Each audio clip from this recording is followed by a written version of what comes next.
สบายดีเอฟซีทั้งหลายเด้อคลิปนี้สัญญาก็มาแวะที่ร้านอาหารหน้าทองนั่นเองร้านอาหารนี่ก็คือว่าอยู่ที่เมืองเพสโนแคลิฟอร์เนียนั่นเองเด้อนี่ก็คือทางในบรรยากาศของร้านนั่นเองแต่ละมื้อพุ่นโอ้บีซีอีหลีคึกคืนอีหลีพี่น้องสัญญาก็ได้เข้ามาทุกทีทุกวันนั่นแหละมาเยี่ยมเบิ่งการแต่งอยู่แต่งกินและอาหารเพิ่นโอ้ขนมซันมีขนมและนี่เป็นขนมเล็บมือนาง ขนมซันแล้วก็มีดอกบัวมาเบิ่งนี่ตายมาเบิ่งมีหยังแน่ว้าวข้าวละซองสดน้ำหวานน้ำหวานเผือก พริกพิ้งบุ้นตะโกแซ่บเด้อนี่อาหารนานาทองเป็นแนวแซ่บกินเลี้ยวกินเลี้ยวเพิ่นก็พามานี่ก็คือแบบหลายคนก็เฮ็ดเวียกแบบวุ่นกันเลยนาทีเพลินนาทีมั่นว่าซั่นโอ้ยจัดการอย่างเต็มเลย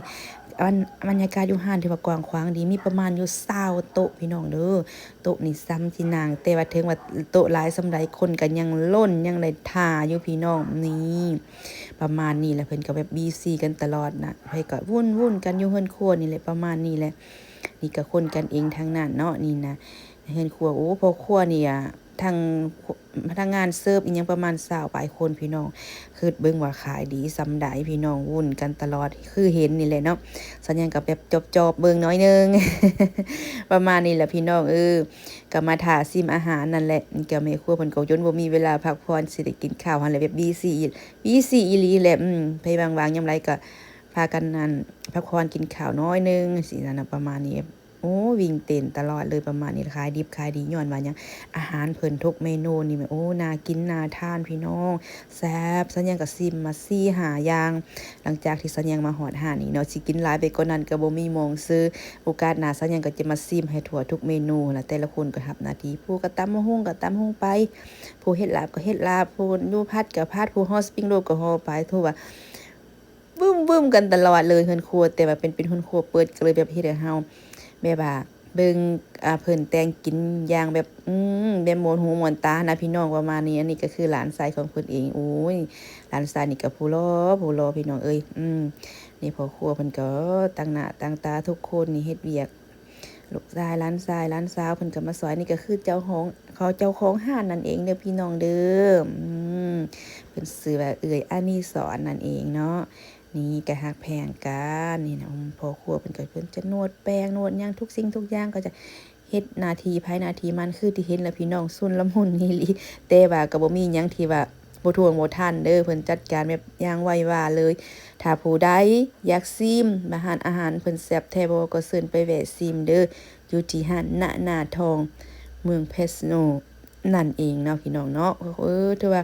พี่น้องคนลาวเฮาอยู่ต่างรัฐต่างเมืองอยู่ไสก็อยากมาแวะมาซิมก็สามารถแวะซิมได้เด้อนี่ในร้านอาหารนานาทองเสิร์ชขึ้นมามันก็จะออกเลยเด้อพี่น้องเด้อบ่ได้ซอกยากแล้วก็มีแบบอาหารพวกต่างประเทศก็มาหลายมาซิมอาหารลาวนะพี่น้องคนต่างประเทศส่วนหลายหั้นน่ะ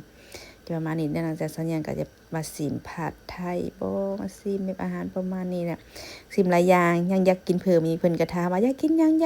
อีกบ่สัญญาโอ้ยเอาไว้โอกาสหน้าเพราะว่าบ่มีหม้องใส่ล่ะ กินสมเจออีหลีสัญญาจนบ่ให้เหลือเพิ่นฟินซูพี่น้องอเมริกาเพิ่นก็สร้างลาบได้พี่น้องสิสัญญาก็แนมเห็นโยมว่านั่นอเมริกาเพิ่นก็สร้างลาบได้ในลาบเพียบได้นี่นะมีแต่แนวแซ่บๆนี่ก็คือตำแบบไทยๆก็มีเด้อตำแบบบ่เผ็ดเพื่อไผบ่กินเผ็ดก็สามารถได้ Tonight 6 p.m. มื้อค่ำเด้อมาเบิ่งศิลปิน what is it I want ศิลปิน ป้อนซื่อๆป้อนลาว ไปลาว while I'm taking orders ป้อนลาวเบิ่งลิปสติกพิงลิปสติก we're matching ต่อมาก็จะมีการถ่ายรูปเป็นทีละนึกนี่อยู่ที่ปลายห้านณนาทองนั่นเองนี่ก็คือบรรดาเจ้าของห้านฮอนโซนนั่นเองเนาะต้องขบอกขอบใจหลายๆที่ให้การต้อนรับเป็นอย่างดี